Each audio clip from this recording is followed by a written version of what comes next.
बात करते हैं बैंगलोर बम ब्लास्ट की। आज गृह मंत्री राजनाथ सिंह ने बैंगलोर धमाके को आतंकी हमला कहा और कहा कि जरूरत पड़ी तो इसकी जांच एनआईए करेगी। नहीं, अब सारी इंफॉर्मेशन कलेक्ट करने के बाद ही डिसीजन करेंगे।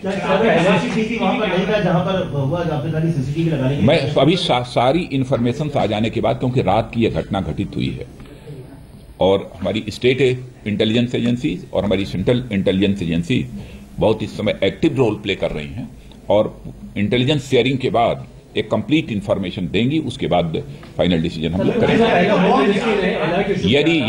यदि एनआईए जांच की आवश्यकता होगी तो सेंट्रल गवर्नमेंट एनआईए द्वारा भी वहां के इस बंगलोर के ब्लास्ट की जांच कराएगी। आगे क्या कदम उठाना, मैं समझता हूं कि विद इन 24 आवर्स सारी इंफॉर्मेशन कलेक्ट हो जाने के बाद हम अपनी स्ट्रेटजी आगे की तय करेंगे।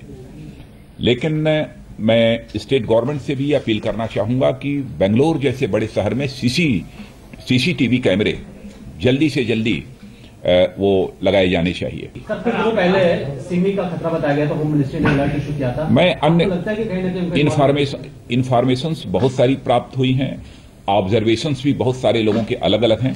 इसलिए इस समय मैं ये नहीं कह सकता फाइनली कि इस कारण यह घटना घटित हुई अथवा इस टेररिस्ट ऑर्गेनाइजेशन के कारण हुई।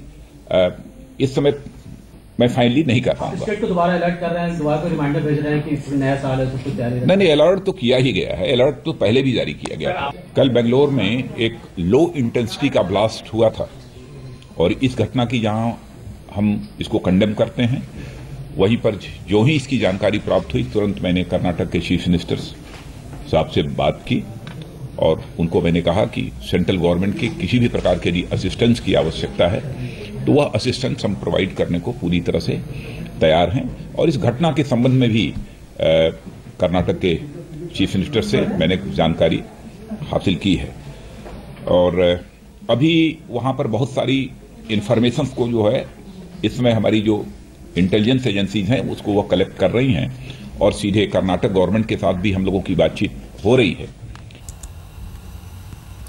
आइए अब आपको बताते हैं कि अब तक की जांच में क्या क्या हुआ है।